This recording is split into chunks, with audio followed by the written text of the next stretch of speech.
Sir class 12 के exams over हो चुके हैं और अब हमारा सपना है सीए बनने का। अब सीए बनने के सपने के अंदर सबसे पहला जो स्टेप आता है वो आता है सीए फाउंडेशन। तो अब आप हमें बताइए कि सीए फाउंडेशन की तैयारी हम किस तरीके से स्टार्ट करें, किस तरीके से आगे कंटिन्यू करें, क्योंकि अभी अभी हमने क्लास 12 के एग्जाम दिए हैं। तो किस तरीके से हमें चीजों को उठाना चाहिए कि हमारे लिए कुछ फायदेमंद हो, क्योंकि कुछ टॉपिक्स हमने कुछ पढ़े होंगे। तो जी हाँ, अब हम आज की वीडियो में शेयर करने वाले हैं आपके साथ कि किस तरीके से आपको अपकमिंग अटेम्प्ट के लिए सीए फाउंडेशन की स्टार्ट करनी है जर्नी, जब आपके क्लास 12 के एग्जाम ओवर हो चुके हैं, क्लास 12 को आप पढ़ चुके हैं। तो चलिए वीडियो को स्टार्ट करते हैं।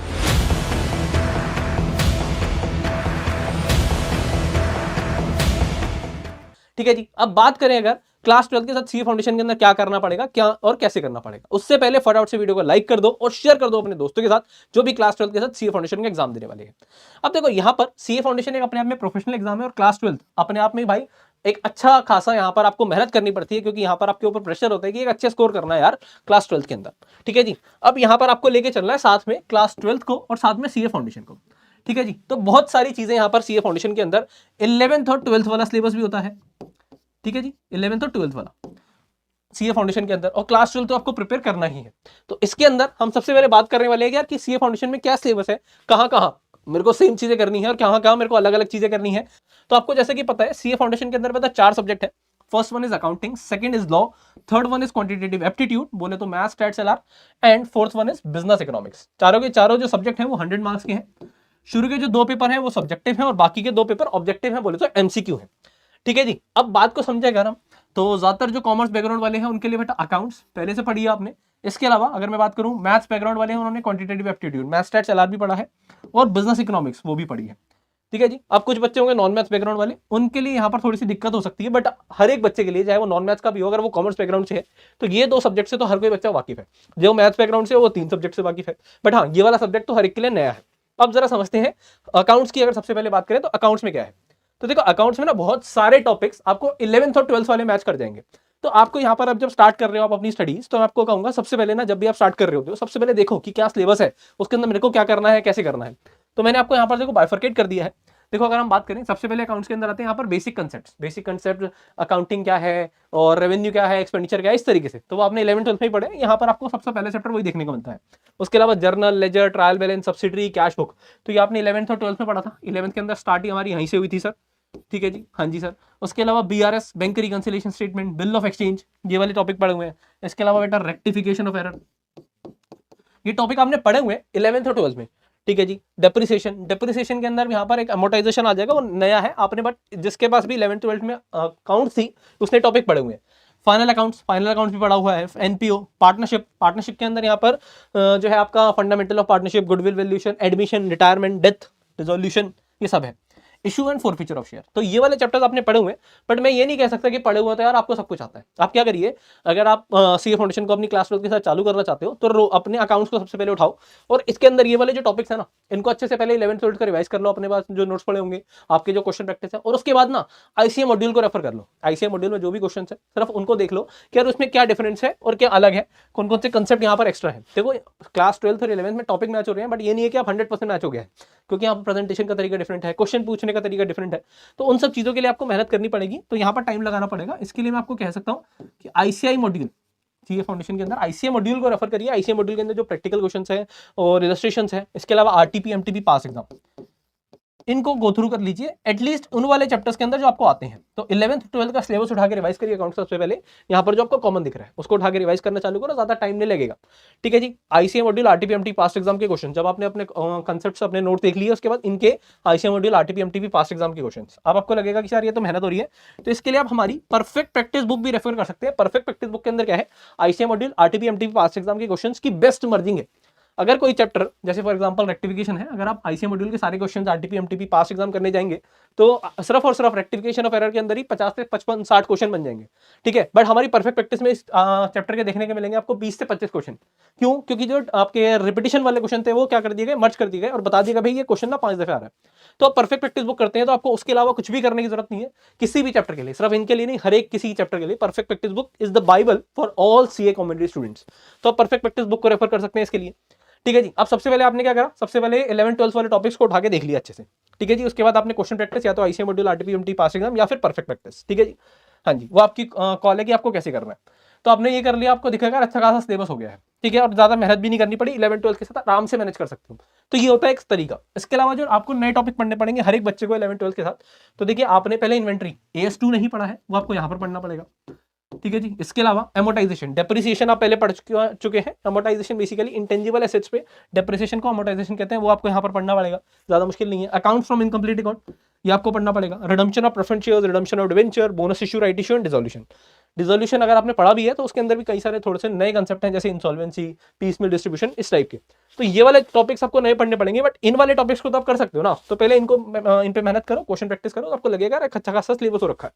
उसके बाद आपको इसमें करने में कोई दिक्कत नहीं होगी। अकाउंट्स को हम इस तरीके से डील कर सकते हैं, और तरीका वही रहेगा। सबसे पहले कंसेप्ट समझा, कंसेप्ट समझने के लिए आप किसी भी लेक्चर्स को रेफर कर सकते हैं। अगर आपने हमारा कोर्स ले रखा है 9.0, तो उसके अंदर आपको सब कुछ मिल जाएगा, लेक्चर्स मिल जाएंगे, लाइव क्लासेस मिल जाएंगी, पीपी बुक मिल जाएंगी और टेस्ट पेपर मिल जाएंगे। देखो मेरी आपसे दरख्वास्त ये रहेगी, जो भी आप चैप्टर कर रहे हो ना, सबसे पहले कंसेप्ट, क्वेश्चन प्रैक्टिस, और उसके बाद टेस्ट अगर आपने कर लिया और उसे चेक करा लिया, तो बिलीव मी वो चैप्टर वहीं पर 100% पक्का हो जाता है। अकाउंट्स की बात हो गई। अब लॉ तो भाई साहब आप सबके लिए नया ही है ना। तो लॉ के अंदर मैं ये नहीं कह सकता कि आपने पहले पढ़ा है, हर एक बच्चे के लिए नया है, ठीक है जी। यहाँ पर Indian regulatory framework, Indian contract act सबसे बड़ा है कि यहाँ पर 1 से 1.5 महीना लग जाता है ज्यादातर बच्चों को जो स्टार्ट में करते हैं और जिनके पास टाइम होता है थोड़ा सा। उसके अलावा sales of goods act, partnership, LLP, negotiable instrument act, ये वाले एक्ट्स हैं। आपको लगेगा सर ये तो सिर्फ और सिर्फ 6 चैप्टर हैं, तो ये तो हम हमसे कर लेंगे। नहीं बेटा, ऐसा नहीं है। देखो लॉ के अंदर आपको क्या करना है, लॉ के अंदर ना हर एक बच्चे को कंसेप्ट तो समझ आ जाता है, बट लॉ के अंदर फिर भी हर एक को फोबिया क्यों है, क्योंकि यहाँ पर ना लॉ मांगती है हमसे राइटिंग प्रैक्टिस। रोज की 30 मिनट्स की राइटिंग प्रैक्टिस जिसने बना ली आदत, लॉ उसके लिए सबसे द बेस्ट सब्जेक्ट होगा, और सबसे ज्यादा स्कोरिंग भी कह पाएंगे आप अगर आपने लॉ के अंदर राइटिंग प्रैक्टिस की आदत बना ली। तो 30 मिनट की राइटिंग प्रैक्टिस जिसने आदत डाल ली, उसके लिए लॉ हमेशा ऐसा रहेगा कि यार ये तो सबसे आसान मेरे लिए सब्जेक्ट है, ठीक है। जिनको थ्योरी अच्छी लगती है उनको आसान रहेगा, बट यहाँ पर लिखने की प्रैक्टिस करनी पड़ेगी 30 मिनट्स। इसका सिर्फ एक ही मूल मंत्र है जो मैंने आपको बता दिया, 30 मिनट की राइटिंग प्रैक्टिस रेगुलर, और क्वेश्चन के लिए आप परफेक्ट प्रैक्टिस बुक को रेफर कर सकते हैं। इसके अलावा कुछ भी करने की जरूरत नहीं है। लेक्चर्स तो आपको बताइए, आप यूट्यूब से देखते हैं, कहीं लेक्चर आपने ले रखा है, या हमारा 9.0 भी ले रखा है, उसके अंदर आपको सब कुछ मिल जाता है, ठीक है जी। तो वो भी आप देख सकते हैं, कोई इशू नहीं है। मैं इसके अंदर अब ये नहीं बोल सकता कि आप ये पढ़ लो या ये पढ़ लो, क्योंकि आपके लिए सब कुछ नया, आपको स्टार्ट यहीं से कर रहा है, इंडियन रेगुलेटरी फ्रेमवर्क या फिर इंडियन कॉन्ट्रैक्ट एक्ट से। थर्ड सब्जेक्ट आ जाता है हमारा क्वांटिटेटिव एप्टीट्यूड। क्वांटिटेटिव एप्टीट्यूड जिसके अंदर मैथ्स, स्टैटिस्टिक्स एंड LR। अब यहाँ पर बच्चों को दिक्कत आती है, कौन से वाले बच्चों को, जिनका मैथ्स बैकग्राउंड है और जिनका नहीं है। जो जिनका मैथ्स बैकग्राउंड है उन्हें शायद इतनी दिक्कत नहीं है, बट होता है उनको भी दिक्कत हो। तो जिनको भी दिक्कत है ना, मैं उनको हमेशा कहता हूँ भाई साहब आप स्टैटिस्टिक्स से चालू करिए। इसमें क्या चैप्टर है, measure of central tendency, measure of dispersion, ठीक है जी, correlation regression, correlation and regression, index number, ये आपको पहले करने हैं, इंडेक्स नंबर, ठीक है जी, स्टैटिस्टिकल डिस्क्रिप्शन ऑफ डाटा, इस तरीके से। तो आप ये चैप्टर्स कर सकते हैं। उसके बाद इसके अंदर आपका सैम्पलिंग है, स्टैटिस्टिकल डिस्क्रिप्शन ऑफ डाटा, ये तो कर ही सकते हैं। उसके बाद प्रोबेबिलिटी थ्योरेटिकल थोड़ा सा मुश्किल हो जाता है, तो जिनको मैथ्स का फोबिया है वो स्टैटिस्टिक्स से चालू कर सकते हैं, या फिर LR। चार छोटे छोटे चैप्टर हैं, जैसे कि नंबर सीरीज, ठीक है, जो बच्चों वाले चैप्टर है बिल्कुल, नंबर सीरीज, डायरेक्शन टेस्ट,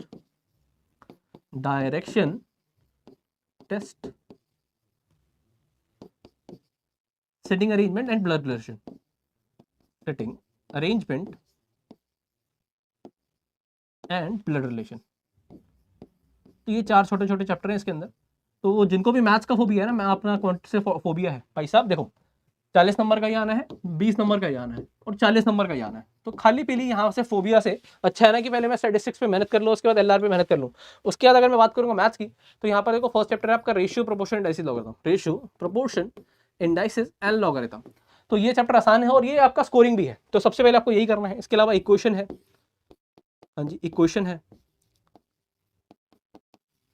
इसके अलावा अगर मैं बात करूं आपका टाइम वैल्यू ऑफ मनी, जिसके हम कहते हैं आप क्या, mathematics of finance, mathematics of finance. तो बेटा अगर आपको मैथ से थोड़ा सा भी डर लग रहा है और आपको लग रहा है यार मैं सिर्फ इंपॉर्टेंट कर लूं, तो सबसे पहले आपका रेशियो, प्रोपोर्शन, इंडाइसिस, लॉगरिथम और मैथमेटिक्स ऑफ फाइनेंस कर लेना। इसके अलावा यहाँ पर permutation and combination, sequence series वाले चैप्टर्स हैं, ठीक है। बेसिकली यहाँ पर आपके जो चैप्टर्स है ना, वो है तो अभी 11th वाले, 11th और 12th वाले के अंदर मैं बात करूंगा, तो सिर्फ और सिर्फ जिसकी मैथ्स अच्छी है ना, उसको फायदा कहाँ हो सकता है, उसको फायदा हो सकता है हमारे डिफरेंशिएशन इंटीग्रेशन में। बाकी अगर आपकी मैथ्स थोड़ी ठीक ठाक भी है और आपके पास चाहे आप नॉन मैथ बैकग्राउंड के बच्चे भी हैं, तब भी भाई साहब मैथ्स के अंदर आपको घबराने की जरूरत क्यों नहीं है, क्योंकि 10th तक के मैथ्स के चैप्टर है यार। ये देखो ना, रेशियो, प्रोपोर्शन 10th से पहले ही पढ़ा था ना, 5th 6th में पढ़ा होगा। इक्वेशन भाई साहब 10th से पहले पढ़ के आ चुके हैं। Time value of money sir 4th 5th के अंदर सीखते थे, ठीक है। बस हाँ, थोड़े से क्वेश्चन यहाँ पर बढ़ जाएंगे, वो थोड़ा सा अच्छा लेवल हो जाएगा, बट है तो आपका 10 से पहले का मैथ्स ना, परम्यूटेशन कॉम्बिनेशन सीक्वेंस सीरीज, तो बच्चों वाले चैप्टर में कोई दिक्कत परेशानी है नहीं इसके अंदर। तो मैथ स्टैट्स एलआर में जिसको भी फोबिया है भाई, स्टैटिस्टिक्स एलआर इनसे चालू कर सकते हो। और आपके पास अगर लग रहा है कि यार मेरी ना मैथ स्टैट्स एलआर ठीक है, तो आप क्या कर सकते हैं, अभी जो क्लास 12 के साथ चालू करना है भाई, एलआर उठा के कर लो, 3-4-5 दिन से ज़्यादा नहीं लगेगा। देन स्टैटिस्टिक्स उठा लेना और देन मैथ्स उठा लेना, ऐसे कर लो। अगर मैं बात करूँ बिजनेस इकोनॉमिक्स, तो भाई साहब बिजनेस इकोनॉमिक्स भी आपने पढ़ा हुआ है, यहाँ पर बेसिक इंट्रोडक्शन है इकोनॉमिक्स क्या है। उसके अलावा डिमांड एंड सप्लाई चैप्टर हर कोई बच्चा पढ़ के आ रहा है 11-12 के अंदर। Theory of production and cost ये भी आप पढ़ के आ रहे हो, तो 11-12 वाले चैप्टर्स हैं। बिजनेस साइकिल आपके लिए थोड़ा सा नया हो सकता है। इसके अलावा डिटर्मिनेशन ऑफ डिफरेंट मार्केट्स ये भी आप अपने 12th में पढ़ते हो। नेशनल इनकम ये भी आपका मैक्रो का पार्ट है। Public finance, money market, international trade, Indian economy 11th में पढ़ते थे बच्चे, ठीक है ना। तो मैक्सिमम यहाँ पर आपको जो सिलेबस देखने को मिलेगा इकोनॉमिक्स का, वो भी आपको देखा देखा मिलेगा। तो इसके अंदर क्या करना है, इसके अंदर क्या करना है, कंसेप्ट को करा, कंसेप्ट करने के बाद आईसीए मॉड्यूल के क्वेश्चन को थ्रू कर लेना, और उसके अलावा इसकी परफेक्ट प्रैक्टिस बुक जरूर देख लेना। इसकी परफेक्ट प्रैक्टिस बुक के अंदर हमने जो आपके कौन से क्वेश्चन डाले हैं, जो आपके परफेक्ट प्रैक्टिस में जो आपके ऑब्जेक्टिव क्वेश्चन डाले हैं ना, उसके अंदर ये भी बताया है कि जैसे ऑब्जेक्टिव क्वेश्चन है तो उसके अंदर जो ऑप्शन सही नहीं है वो क्यों नहीं है। तो उससे क्या होता है, आपको ना उस एमसीक्यू की प्रैक्टिस के साथ साथ आपको एक कंसेप्ट की अंडरस्टैंडिंग बिल्ड हो जाती है। मैथ स्टैट्स एलआर की अगर मैं पीपी की बात करूंगा, तो मैथ स्टैट्स एलआर की पीपी में खास क्या है, मैथ स्टैट्स एलआर की पीपी में ये है खास कि भाई साहब 50-60 क्वेश्चन के अंदर आपको पूरे चैप्टर के हर एक टाइप के यूनिक क्वेश्चन आ गए कि अगर आपने वो कर लिया ना, तो उसके अलावा कोई क्वेश्चन दिखने को नहीं मिलेगा आपको। तो ये है पीपी बुक की खासियत। तो आप पीपी बुक को रेफर कर सकते हैं अपनी तैयारी के लिए। इसके अलावा अगर आप कोर्स को ही लेना चाहते हो, तो सीए फाउंडेशन 9.0 के अंदर आपको पीपी बुक के साथ साथ परफेक्ट एनालाइजर यानी कि चैप्टर वाइज टेस्ट, हर एक चैप्टर के 2-2 मिनिमम टेस्ट, 3-3 टेस्ट आपको मिल जाते हैं, जिसको हमारी फैकल्टी चेक करके देती है। तो आपकी तैयारी एकदम बढ़िया हो जाती है। तो ये तो हमने समझा कि यार सिलेबस क्या है, क्या 11-12 के साथ कैसे। तो फिर अभी जो आप स्टार्ट कर सकते हैं वो अकाउंट्स के साथ और इकोनॉमिक्स के साथ कर सकते हैं, क्योंकि आप पढ़ के आ रहे हैं, कि आप पढ़ भी रहे हैं। तो अकाउंट्स का 11-12 का सब्जेक्ट उठाया, 11th-12th के अंदर जो यहाँ पर कॉमन टॉपिक है उनको उठाया, पढ़ना चालू कर दिया। ऐसे इकोनॉमिक्स 11-12 के जो टॉपिक्स है उन्हें उठाया, पढ़ना चालू कर दिया, उनके पीपी के क्वेश्चन देख लिए, आईसीए मॉड्यूल के क्वेश्चन देख लिए। अगर वैसे पीपी कर रहे हो तो आईसीए मॉड्यूल करने की जरूरत नहीं पड़ेगी। तो अकाउंट्स एंड इकोनॉमिक्स, या कोई बच्चा चाहता है यार मेरे पास टाइम है, मेरा 12th की ना तैयारी पूरी हो गई है, तो आप अपने पॉइंट को भी उठा सकते हो। बट जिसकी 12th की तैयारी चालू नहीं हुई है, 12th की तैयारी पूरी नहीं हुई है, वो अकाउंट्स और इकोनॉमिक्स के साथ करिए। डेली आपको कुछ नहीं करना भाई साहब, आपको ना 10-12 घंटे देने की जरूरत नहीं है। आप टाइमली स्टार्ट कर रहे हो तो आप 3 से 5 घंटे भी अगर आप अभी भी दोगे ना अपने सीए फाउंडेशन को, और मैंने आपको बता दिया यहाँ पर आप अकाउंट्स के सब्जेक्ट को टाइम दोगे, तो वो तो 12th के अंदर ऑटोमेटिकली जा रहा है ना, तो फायदा हो गया। ऐसे ही इकोनॉमिक्स के अंदर जो चैप्टर हमारे वहाँ पर भी और यहाँ पर भी है, हम उसको फाउंडेशन के लिए भी पढ़ रहे हैं और 12th के लिए पढ़ रहे हैं, तो वहाँ पर भी फायदा हो रहा है ना। तो सबसे पहले जो आपकी कॉमन चीजें है ना, उन कॉमन चीजों को अपने फाउंडेशन लेवल पे भी तैयार कर लो और 12th के लिए भी तैयार कर लो, तो कहीं भी नुकसान नहीं होगा, फायदा हो जाएगा, उसमें कोई दो राहें नहीं है। बट हाँ, मेहनत करनी पड़ेगी यार 12th के साथ, और 3-4 घंटे 5 घंटे एक फाउंडेशन को देना एक अपने आप में एक बड़ी चीज़ है। कंसिस्टेंसी यहाँ पर मेंटेन करनी पड़ेगी आपको। सिर्फ और सिर्फ ये नहीं करना कि कंसेप्ट की अंडरस्टैंडिंग बिल्ड कर ली, आपको क्वेश्चन प्रैक्टिस करनी है। क्वेश्चन प्रैक्टिस के लिए आईसीए मॉड्यूल, आरटीपी, एमटीपी, पास एग्जाम, या फिर the best one is perfect practice. क्यों, मैंने आपको बता दिया भाई साहब, आपको बेस्ट मर्जिंग मिल जाती है, इसके अलावा कुछ करने की जरूरत नहीं है। आपको यहाँ पर डिफरेंट रिफ्रेशर्स की तरफ जाने की जरूरत नहीं है, जैसे आपको क्लास 12 जरूरत पड़ती है। यहाँ पर भाई साहब जो पेपर आता है वो 99% आपका आईसीए मॉड्यूल, आरटीपी, एमटीपी पास एग्जाम से आता है। उसकी बेस्ट मर्जिंग आपको मिल जाती है हमारी पीपी बुक में। तो इसलिए मैं आपको कह रहा हूँ, वहाँ पर आंसर की सिमेट्री मिल जाती है, पीपी बुक के साथ आपको इसके वीडियो सॉल्यूशन मिल जाते हैं। तो इसलिए हम पीपी बुक पे इतना फोकस कर रहे हैं। बाकी आपको अगर लगता है कि यार नहीं मेरे को तो किसी बुक की भी जरूरत नहीं है, तो बिना बुक के आप वैसे भी कर सकते हैं आईसीए मॉड्यूल, आरटीपी, एमटीपी पास एग्जाम के थ्रू। तो बताने का यही मकसद है, देखो करना आसान है, तैयारी तो इसी तरीके से होनी है। मेरे को उम्मीद है कि आप ये कर पाएंगे, क्योंकि आपने वीडियो एंड तक देख ली। तो आजकल मेरे को पता है वीडियो एंड तक देखना अपने आप में एक बहुत बड़ा टास्क है। तो उम्मीद करता हूँ कि आप ये तैयारी बहुत अच्छे से करने वाले हैं और अपनी क्लास 12 के साथ सीए फाउंडेशन को आप फर्स्ट अटेम्प्ट में क्लियर करने वाले हैं। तो मिलते हैं नेक्स्ट वीडियो में, तब तक के लिए good bye, all the best, bye bye, take care, जय Shri Shyam, thank you so much.